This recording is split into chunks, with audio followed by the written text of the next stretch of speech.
گزارے کیسے زندگی، آؤ علماء سے پوچھ لیں، آئے جو مشکل پیش کوئی، آؤ علماء سے پوچھ لیں۔ الحمدللہ رب العالمین والصلاة والسلام على سید المرسلین، اما بعد فاعوذ باللہ من الشیطان الرجیم، بسم اللہ الرحمن الرحیم۔ الصلاة والسلام علیک یا رسول اللہ، الصلاة والسلام علیک یا حبیب اللہ، الصلاة والسلام علیک یا نبی اللہ، وَعَلَىٰ آلِكَ وَأَصْحَابِكَ يَا نور اللہ۔ شیخ طریقت امیر اہل سنت دامت برکاتہم العالیہ درود و سلام پر مشتمل اپنے رسالے ضیاء درود و سلام میں درود پاک کی ایک فضیلت نقل فرماتے ہیں کہ جس نے دن اور رات میں میری طرف شوق اور محبت کی وجہ سے تین مرتبہ درود پاک پڑھا، اللہ عز و جل پر حق ہے کہ وہ اس کے اس دن اور اس رات کے گناہ بخش دے۔ صلو علی الحبیب صلی اللہ تعالی علی محمد صلی اللہ تعالی علیہ وآلہ وسلم۔ پیارے اور محترم اسلامی بھائیوں، الحمدللہ عز و جل دارالافتاء اہل سنت کے سلسلے کے ساتھ ایک مرتبہ پھر حاضر ہیں۔ حضور سود آج ہمارا موضوع ہے۔ سب سے پہلے اگر آپ ہمیں سود کی تعریف ارشاد فرما دیں کہ سود کی تعریف حقیقتاً ہے کیا، تاکہ اس سے متعلق ہمیں معلومات حاصل ہو جائیں۔ بسم اللہ الرحمن الرحیم، نحمدہ ونصلی علی رسولہ الکریم۔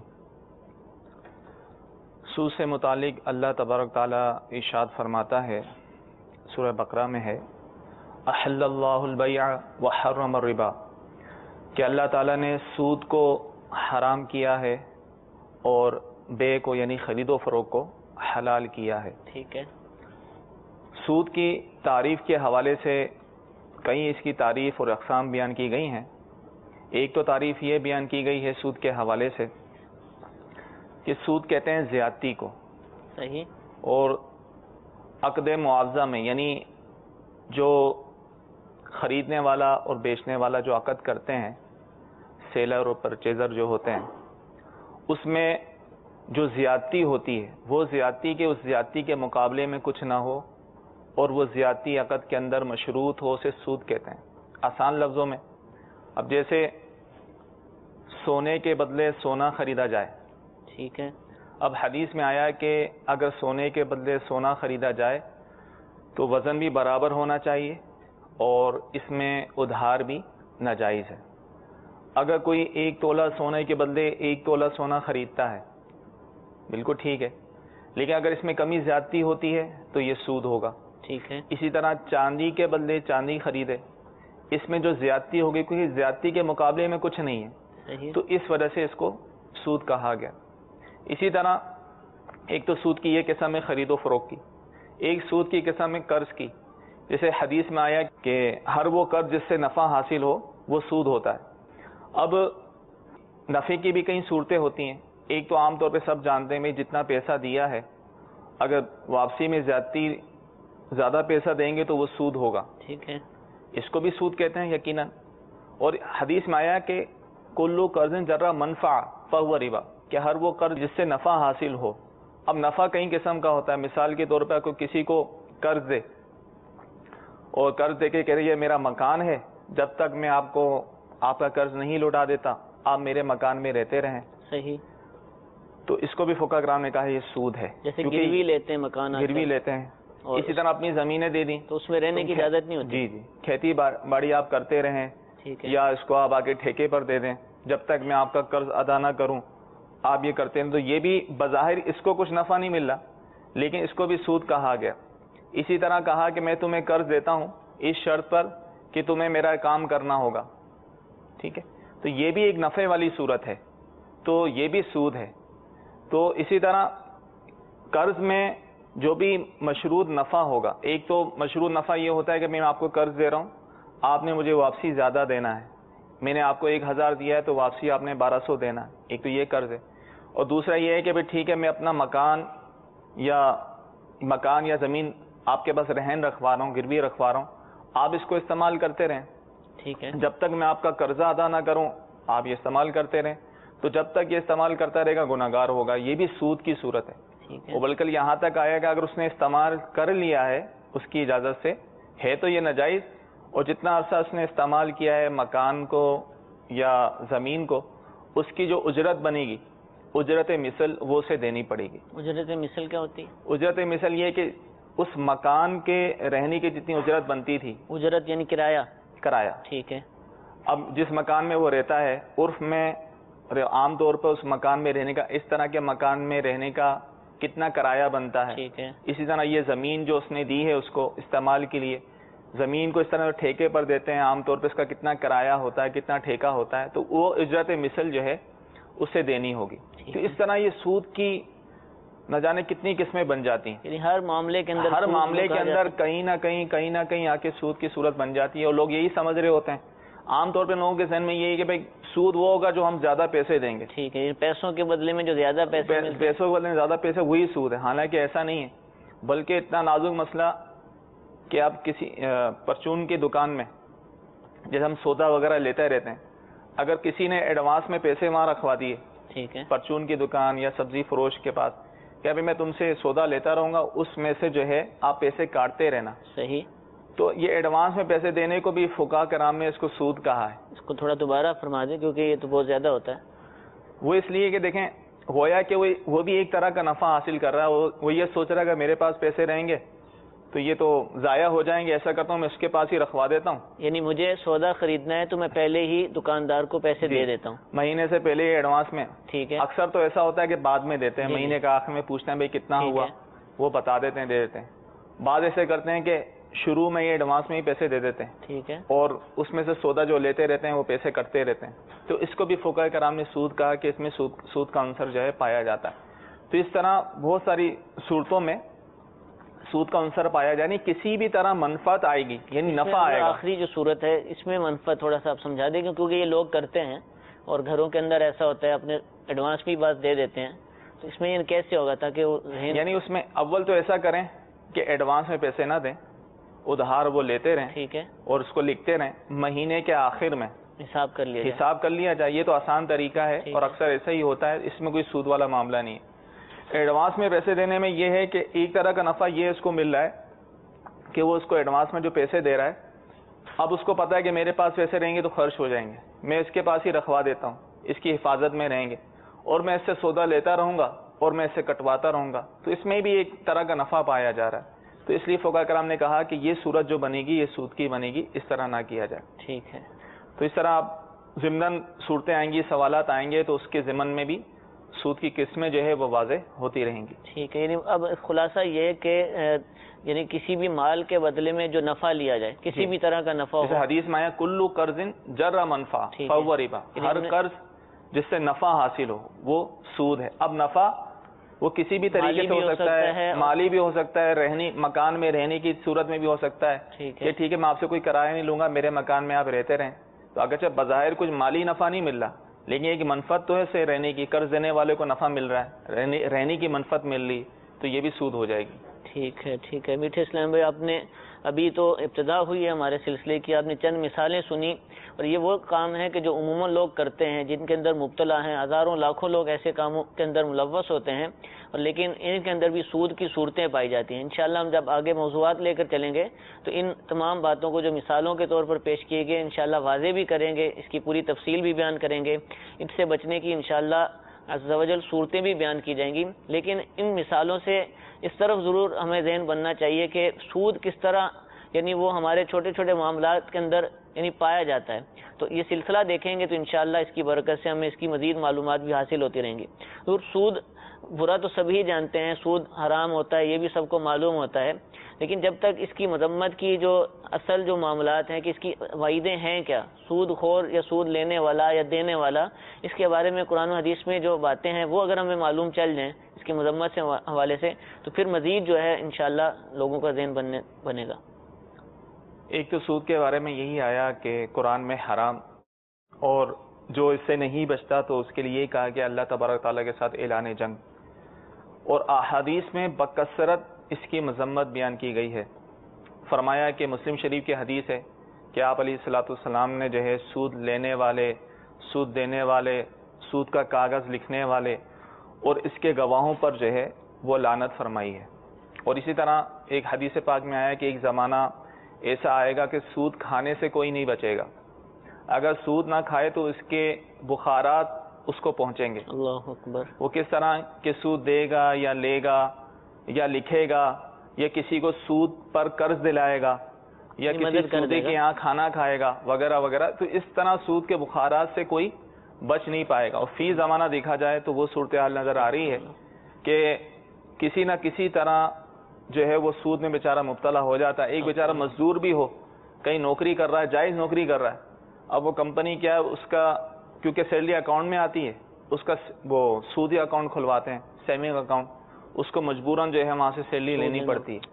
تو بچنا بہت ہی مشکل ہو گیا.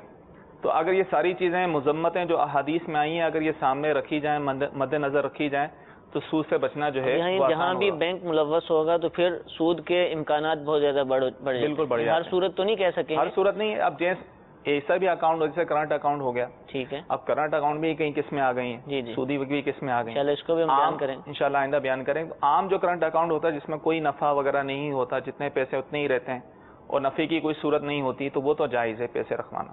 تو اسی طرح جیسے حدیث میں فرمایا گیا نا کہ سود سے کوئی نہیں بچے گا اور سود نہ کھائے تو اس کے بخارات تو پہنچیں گے. تو شارحین نے لکھا ہے کہ فی زمانہ ایسا دور آ گیا ہے کہ ہر معاملے میں سود کا عنصر پڑ گیا. اسی طرح ایک حدیث پاک میں کہ جو سود کا ایک درہم جان بوجھ کر کھائے تو معاذ اللہ کہا گیا کہ وہ 36 مرتبہ بدکاری کرنے سے بھی سخت ہے. اور ایک اور حدیث میں آیا کہ سود کا گناہ جو ہے یہ 70 حصے ہے اور ان میں سے سب سے کم درجہ یہ ہے کہ کوئی شخص معاذ اللہ اپنی ماں سے جو ہے بدکاری کرے، یہ اس کے مترادف ہے. اور اسی طرح شب معراج آپ علیہ الصلوۃ والسلام ارشاد فرماتے ہیں کہ شب معراج میرا ایک قوم پر گزر ہوا جن کے جو پیٹ تھے وہ گھر کی طرح یعنی بڑے بڑے تھے اور ان پیٹوں میں سانپ تھے جو کہ باہر سے نظر آ رہے تھے. تو میں نے پوچھا یہ جبرائیل یہ کون لوگ ہیں؟ تو انہوں نے کہا یہ سود خور ہیں، سود کھانے والے ہیں. اسی طرح حدیث پاک میں فرمایا گیا تفصیل کے ساتھ کہ سونا بدلے میں سونے کے، چاندی بدلے میں چاندی کے، گیہوں بدلے میں گیہوں کے، اور اسی طرح کھجور بدلے میں کھجور کے. تو فرمایا کہ برابر برابر اور دست بدست بے کرو اور جب جنس مختلف ہو جائیں تو جیسے چاہو بیچو. پھر آگے اسی میں ہی آیا کہ جس نے زیادہ دیا یا زیادہ لیا اس نے سودی معاملہ کیا. اس کی وضاحت کر دیتا ہوں، ابھی کی بھی تھی کہ نہیں سونے کے بدلے سونا، چاندی کے بدلے چاندی، کیونکہ سونا ایک ہی جنس ہے، سونے کے بدلے سونا لیا جائے، چاندی کے بدلے چاندی لیا جائے. تو ابھی اس میں کمی زیادتی جو ہوگی یہ سود ہوگی. اور فی زمانہ اس کو بھی انشاءاللہ آئندہ ذکر کریں گے. فی زمانہ جو ہمارے جو کاروبار کرتے ہیں، سونار کا کاروبار، سونے کا کاروبار کرتے ہیں، تقریباً اب 90% سے زائد تو اسی طرح سونے کے بدلے سونے کے ذریعے کاروبار ہو رہا ہے اور وہ بھی ادھار اور کمی زیادتی کے ساتھ ہو رہا ہے جس کو حدیث میں حرام قرار دیا گیا. تو اسی طرح اب حدیث میں فرمایا گیا اگر جنس مختلف ہو جائیں، یعنی اگر کوئی سونے کے بدلے چاندی لیتا ہے تو اس میں کمی زیادتی جائز ہوگی کیوں اب جنس مختلف ہو گئی. اسی طرح گیہوں کے بدلے کھجور لیتا ہے، یعنی جنس اگر مختلف ہو جائیں تو کمی زیادتی تو جائز ہو جاتی، لیکن ادھار فرمایا گیا ادھار پھر بھی اس میں سود رہے گا. اور اسی طرح بکثرت جو ہے وہ سود کے بارے میں احادیث میں اس کی مذمتیں بیان کی گئی ہیں. جزاک اللہ. میٹھے میٹھے اسلام بھائی، آپ نے سنا کہ قرآن و حدیث کے اندر بالخصوص احادیث کریمہ کے اندر کس قدر اس کی مذمتیں، وعیدیں بیان کی گئی ہیں، اس کو ڈرایا گیا ہے، اس کو جنگ قرار دیا گیا ہے. تو اللہ تعالی ہم سب کو اس سے بچنے، اس کی نحوست سے بچنے، اس کے شبے سے بھی بچنے کی ہم سب کو توفیق عطا فرمائے. اس سے متعلق جس قدر ہو سکے ہمیں معلومات حاصل کرنی چاہیے. زیادہ سے زیادہ اس سے متعلق سیکھیں گے تو انشاءاللہ اس سے بچنے کا ذہن بھی بنے گا اور پھر اللہ تعالی ہمیں توفیق دے گا تو انشاءاللہ ہم بچیں گے بھی ضرور. سود کی کچھ اقسام بھی ہیں کہ مختلف طرح کا ہوتا ہے یا ایک ہی طرح کا ہوتا ہے؟ اس کے حوالے سے اس کی کئی قسمیں ہیں، ٹھیک ہے، اور فقہاء نے اس کی تفصیل بیان کی ہے. صحیح. ایک تو یہی جیسے ابھی کہا کہ سونے کے بدلے جو جن سے حدیث میں بیان کی گئی ہیں کہ سونے کے بدلے سونا، چاندی کے بدلے چاندی اگر بے کرو، خرید و فروخت کرو تو 10/10 ہو، یعنی ہاتھوں ہاتھ لو، اس میں کمی زیادتی نہ ہو. صحیح. ایک سود اس طرح ہوگی کہ ہم جنس کوئی چیز اگر کہ جس کی جنس و کیا قدر، ہوتا ہے، یعنی یہ تھوڑا بتا دیں. اب جیسے سونا ہے، ٹھیک ہے. سونے کے بدلے سونا لیں تو یہ ایک ہی جنس ہے. ٹھیک ہے.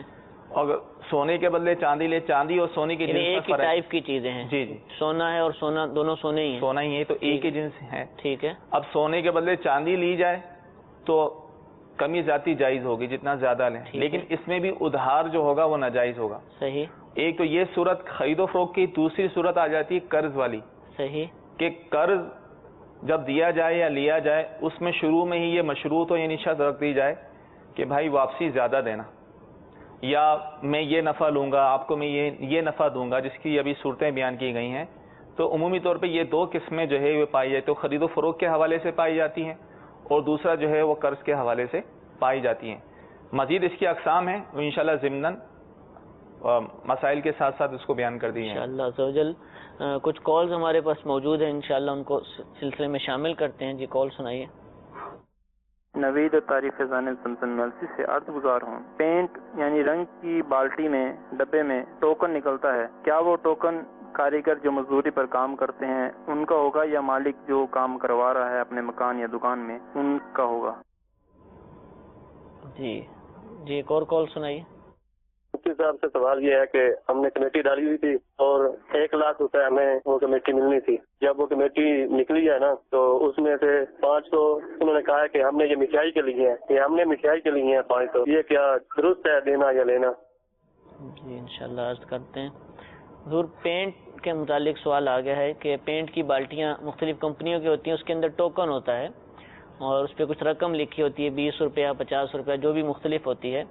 تو اب وہ نکلتی ہے، وہ رنگ ساز کہتا ہے، جس نے نکالی وہ کہتے ہیں میرا ہے، مالک جو جس نے کلر کروانا ہے گھر میں وہ کہتا ہے میرا ہے. یہ کس کا ہے؟ یہ اس ٹوکن کا صحیح طور پہ حقدار تو وہی ہے کہ جو رنگ کا مالک ہے. ٹھیک ہے. اب مالک مکان ہے جس نے رنگ منگوایا ہے یا جس کے لیے رنگ لیا جا رہا ہے، در حقیقت وہی اس کا حقدار ہوتا ہے. صحیح.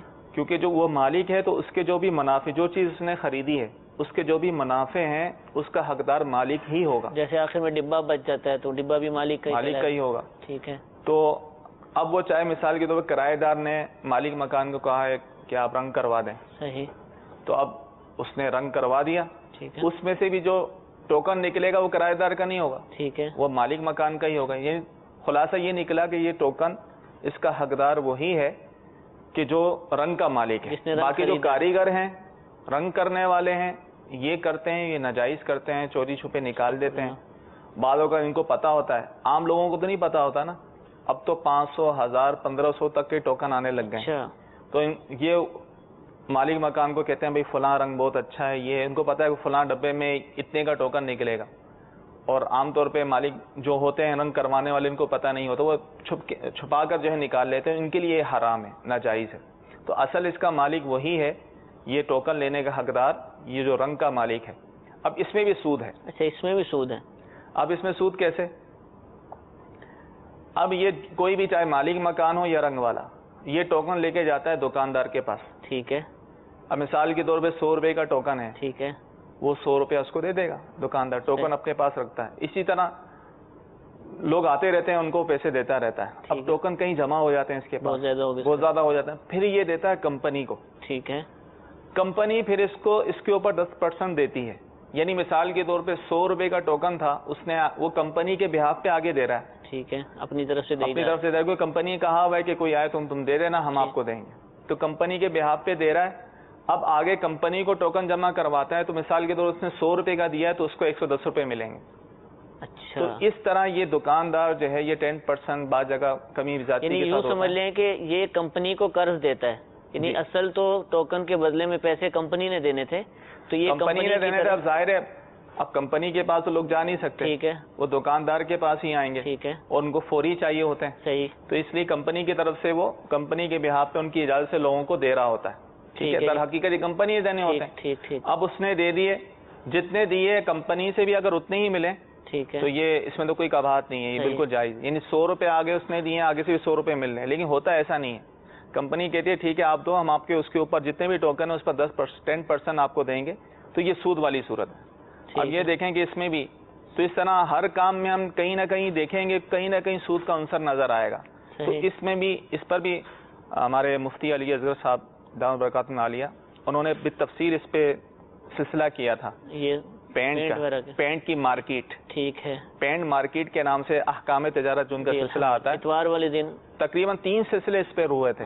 پینٹ مارکیٹ بہت تفصیل کے ساتھ، وضاحت کے ساتھ، یہ اپنے دعوت اسلامی کی ویب سائٹ پہ مل بھی جائے گا انشاءاللہ. تو اس کے اندر وضاحت کے ساتھ انہوں نے، اور بھی بہت ساری خرابیاں ان کے اندر لازم آتی ہیں، تو اس کے بارے بھی انہوں نے بڑی اچھی وضاحت کی تھی اور اس کو سود ہی قرار دیا تھا. جو اوپر جو 10% لیتے ہیں یہ جائز نہیں ہے، سود ہی. ٹھیک ہے، ٹھیک ہے، جزاک اللہ. میٹھے میٹھے اسلام بھائی، آپ نے سنا کہ یعنی بظاہر اگر ہم کال سن رہے تھے، جب تک میں نے بھی سنی تھی، تو ہمیں اس کے بارے میں یعنی اکثر لوگوں کے جنہوں نے وہ سلسلہ نہیں دیکھا تو شاید کسی کے بھی ذہن میں نہ آیا ہو کہ اس میں بھی سود ہو سکتا ہے، لیکن اس میں بھی سود پایا جاتا ہے.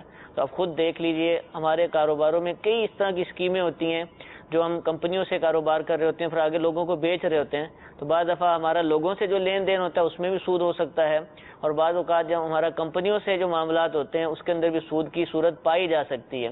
تو بالخصوص جو رنگ کا کام کرتے ہیں، پینٹ کا کام کرتے ہیں، تو ان کو اس مسئلے پر ضرور غور کرنا چاہیے. حضور، کمیٹی سے متعلق، کمیٹی BC بھی کہتے ہیں، بعض علاقوں میں کمیٹی بھی کہتے ہیں، کہ لوگ پیسے مل کر جمع کرواتے ہیں ایک شخص کو، پھر ایک ہی کو ملتے ہیں. کہتے ہیں 1 لاکھ کی کمیٹی نکلی، تو جب ادائیگی کرنی تھی تو اس میں سے انہوں نے 500 روپیہ کاٹ لیا کہ بھئی یہ تو ہماری مٹھائی کے ہیں. تو اس طرح کرنا یہ درست ہے، اس کی اجازت ہے؟ یعنی ان کو 1 لاکھ روپے مل چکے تھے؟ نہیں، 1 لاکھ جب دیے نا تو اس میں سے پھر 500 روپیہ کم دیا، 500 روپیہ مٹھائی کے نام پر جو ہے انہوں نے کاٹ لیا، اور انہوں نے دینے پھر ریٹرن وہ 1 لاکھ ہی کرنے ہوں گے. اس میں یہ ہوتا ہے جس کی کمیٹی نکلی ہے، جی، اگر پہلی دوسری نکلی اس نے بھرنا تو ہے نا. ٹھیک ہے. اب گویا کہ بعد میں پھر وہ 1 لاکھ ہی ریٹرن کرے، 1 لاکھ ہی وہ ریٹرن کرے. تو یہ بھی سود والی صورت بن رہی ہے. ٹھیک ہے، کہ اس کی کمیٹی نکلی، اس کو ملنے تھے 1 لاکھ. ٹھیک ہے، اس نے اس کو دیے 99,500 دے دیے. ٹھیک ہے. اور اب اس نے جو بھرنی ہے قسطیں باقاعدہ جو بھرنی ہے، پوری 1 لاکھ ہی بھرنی ہے. تو اس طرح یہ مٹھائی کے نام پہ رکھنا ہے، جس نام پہ رکھنا ہے، تو یہ بھی جائز نہیں ہے، یہ بھی سود ہو گیا. یہ بھی سود ہے کہ دیے انہوں نے 99,500 اور لے رہے ہیں پورے 1 لاکھ روپے، یعنی بطور قرض ہی اس کو دیے، یوں کہیں گے. ہاں، قرض والی صورت ہی بنتی ہے نا کمیٹی میں، تو یہ بھی جائز نہیں ہے. ٹھیک ہے، ٹھیک ہے. اللہ اکبر. میٹھے میٹھے اسلام بھائی، آپ دیکھتے جائیں، سنتے جائیں، اور اپنے معاملات پر غور بھی کرتے جائیں. جو کمیٹی کا لین دین کرتے ہیں، کمیٹی کے اندر اور بھی بہت ساری صورتیں ہیں جس کے اندر اس طرح کی چیزیں پائی جاتی ہیں، لیکن یہ صورت جو مٹھائی والی بتائی ہے تو اس کو بھی غور کر لیا جائے اور اس سے کرنے سے بچا جائے. ویسے کمیٹی اگر سیدھی ہو تو اس میں تو کوئی مسئلہ نہیں، اس میں کوئی پیسے جمع کروائیں اور سب کو اتنے ہی مل جائیں، جتنے ہی مل رہے ہیں، کوئی مسئلہ نہیں. لیکن آج کل تو بہت ساری آ گئی ہیں. ایک بولی والی کمیٹی آ گئی ہے. بولی والی کمیٹی، اس کی بولی باقاعدہ لگائی جاتی ہے. ٹھیک ہے، کہ بھائی جو جتنی بولی لگائے گا کم کی، وہ اس کو دے دیے جائیں گے. مثال کے طور پہ بھائی 1 لاکھ کی BC ہے. ٹھیک ہے. اب کسی نے 95,000 کی بولی لگائی، 95,000 اس کو، باقی جو بچے ہیں وہ سب کے درمیان تقسیم کر دیتے ہیں. اس طرح مختلف صورتیں ہوتی ہیں. یہ بھی جلدی چاہیے ہوتی ہے تو وہ کم پہ راضی ہو جاتا ہے.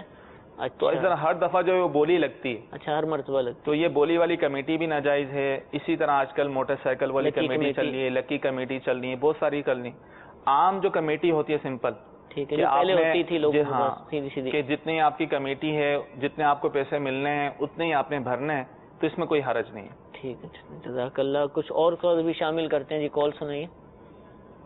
میرا نام ہدایت اللہ، میں گرین ٹاؤن سے بول رہا ہوں، اور میرا یہ سوال ہے کہ ابھی حضرت صاحب نے بتایا تھا کہ دکان سے سودا لینا جو ہے وہ سود میں آتا ہے، یعنی کہ اس کو پہلے پیسے دے کر اسے سامان لینا، لیکن جب ہم اس سے سودا لے کر بعد میں اس کو پیسے دیتے ہیں تو وہ بھی تو سود میں کے زمرے میں آئیں گے. جی، ایک اور کال سنائیے. میں وزیر بات کر رہا ہوں، اسلام آباد. سوال یہ ہے کہ جو قسطوں والی جو دکان ہوتی ہے وہاں سے موٹر سائیکل اگر لیتا ہے یا کوئی LCD لیتا ہے، وہ 7-8 ہزار کی ہوتی ہے، 6 ہزار کی، 7 ہزار کی، وہ 14 ہزار میں دیتے ہیں. 2-3 ہزار ایڈوانس لیتے ہیں، باقی وہ مہینے کی قسط ہوتی ہے 1000 روپیہ. تو کیا ایسا کرنا، کوئی قسطوں پہ کوئی چیز لینا جائز ہے؟ جی، ضرور رد کر رہے ہیں. کہ ہدایت اللہ بھائی ہم سے جو آپ نے مسئلہ شروع میں مثال کے طور پر بیان کیا تھا، اس میں انہوں نے اگلا حکم خود ہی بیان کر دیا کہ جیسے آپ نے کہا کہ پہلے سود ہے تو بعد میں بھی سود ہے، تو اب کا فرق واضح کر دیں کہ سود ہے کیوں. دیکھیں، میں نے اس میں وضاحت کی تھی کہ پہلے ایڈوانس میں پیسے جمع کروا دینا، پھر چیزیں لیتے رہنا، یہ تو سود ہے. ٹھیک ہے. لیکن پہلے چیزیں ادھار پہ لیتے رہنا اور آخر میں پیسے دے دینا، یہ سود نہیں ہے. صحیح. لوگ یہ سمجھتے ہیں کہ جیسے قسطوں پر کوئی چیز لی جائے یا ادھار کوئی چیز لی جائے وہ سود ہو جاتی ہے، ایسا نہیں ہے. ٹھیک ہے. اب وہ ادھار دکاندار سے چیزیں لے رہا ہے اور لکھتا ہے بھائی فلاں فلاں چیز اس نے لی، اور ایسا حساب کتاب کر کے آخر میں اس کی پیمنٹ کر دیتا ہے، پوری کر دیتا ہے. پوری پیمنٹ کر دیتا ہے. اس میں کوئی حرج نہیں ہے، یہ سود نہیں ہے، یہ ادھار لیے جا رہے ہیں، اس میں کوئی نفع والی صورت نہیں ہے. صحیح. اور دوسرا جو انہوں نے سوال کیا دوسرے بھائی نے قسطوں کے حوالے سے، وہ بھی اصل میں کنفیوژن ہے لوگوں کو، ملتی جلتی صورت ہی ہے. ٹھیک ہے. لوگ یہ سمجھتے ہیں بھائی یہ دیکھیں ایک اس کی قیمت نقد لیں تو 1000 روپے، ٹھیک ہے، قسطوں پہ لیں تو 1500 روپے ہو جاتی ہے. یہ جو 500 روپے جو اوپر لیے جا رہے ہیں یہ سود ہیں، لوگ یہ سمجھتے ہیں، حالانکہ یہ سود نہیں ہے. صحیح. اگر وہ اس طرح بیچتا ہے بھائی ٹھیک ہے اگر آپ نے نقد لینی ہے تو اس کی قیمت جو ہے 1000 روپے ہے، ٹھیک ہے، اور آپ نے ادھار لینی ہے تو اس کی قیمت 1500 ہے. صحیح. وہ پہلے سے پتا ہوتا ہے ادھار لینی ہے، تو اس نے کہا ٹھیک ہے میں نے ادھار لینی ہے، انہوں نے کہا ٹھیک ہے 1500 روپے ہے، اتنی مدت میں آپ نے واپسی کرنی ہے، یہ قسطیں ہوں گی. یہاں تک معاملہ درست ہے، ٹھیک ہے، اس میں کوئی حرج نہیں. لیکن معاملہ خرابی کہاں آتی ہے؟